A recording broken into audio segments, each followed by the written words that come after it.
Fait que tu peux me regarder ou tu peux regarder le lancer, Parfait. c'est comme tu veux. Ouais. J'aimerais te demander, Raphaël, dans tes 2 derniers films, à moins que je me trompe, les parents sont totalement absents. Oui, tout à fait. C'est le syndrome de Charlie Brown, un peu. Papa. C'est vrai, puis c'est un peu voulu. C'est un peu qu'est-ce qui arrive à une jeunesse quand les parents sont pas là pour s'en occuper. Ça veut pas dire que c'est des parents qui négligent nécessairement, mais c'est une réalité aujourd'hui. Je connais des jeunes enfants à 8-9 ans qui se gardent eux-mêmes. C'est incroyable, c'est du matin au soir. Ils se font à dîner, ils se font à souper. Donc, je sais pas, c'est quelque chose qui me trouble un peu, même parce que c'est des bons parents souvent, c'est des bonnes familles, ça donne quand même des bons enfants, mais ça peut occasionner quelques accidents comme derrière moi. Ouais. Donc, mais c'est voulu, c'est Charlie Brown, carrément. Quand tu écris, est-ce que tu écris avec ton inconscient ou tu écris avec ton conscient?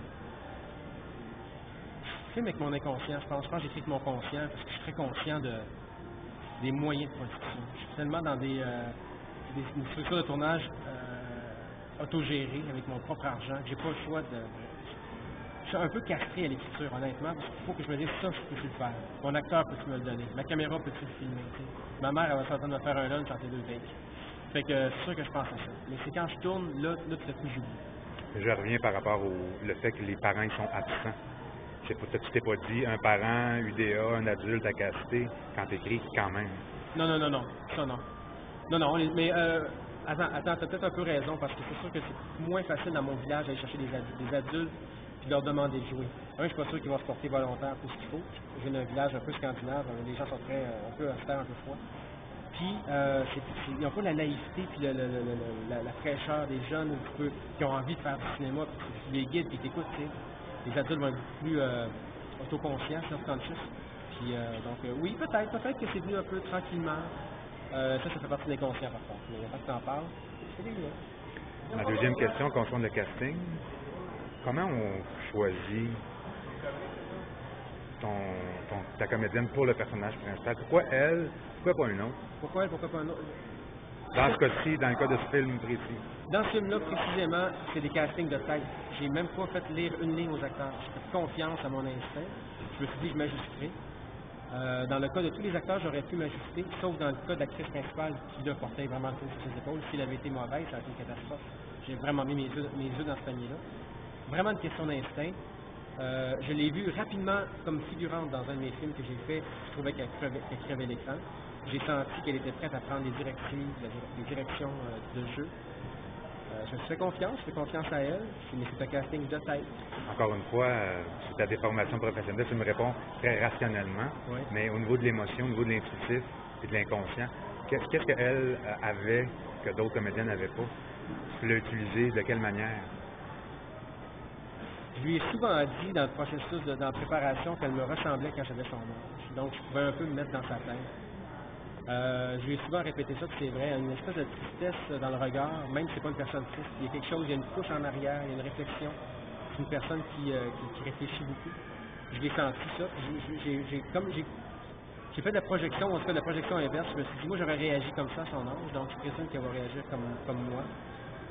Alors c'était une question de synchronicité. Tu m'as ouvert une porte pour ma dernière question. Elle te faisait penser un peu à toi. Raphaël Ouellet, c'était quel genre d'adolescent? C'était pas mal le même genre d'adolescent que c'est le genre d'adulte. C'est-à-dire? Quelqu'un qui a le goût du risque, mais qui prend des risques calculés. Quelqu'un d'un peu trop prudent. Mais ce qui m'intéresse, c'est le Raphaël intérieur. Ben, il est intérieur quand même, celui-là. C'est quand même que, oui, il y a quelque chose qui boue en dedans que j'empêche de sortir. Je le garde. Je le garde en dedans, je le cache, j'espère juste que je vais pouvoir l'exprimer de mon façon. Mais par exemple, dans tes personnages, dans ce film-ci, dans ton précédent, tu pourrais t'identifier à quel des personnages? C'est ce qui me fascine, c'est ce qui m'intrigue. Mais dans celui-là, c'est carrément le personnage principal, qui est le personnage de Carla, ça c'est clair. Dans le cas derrière moi, tu vois, c'est la dualité. Je suis un peu des deux.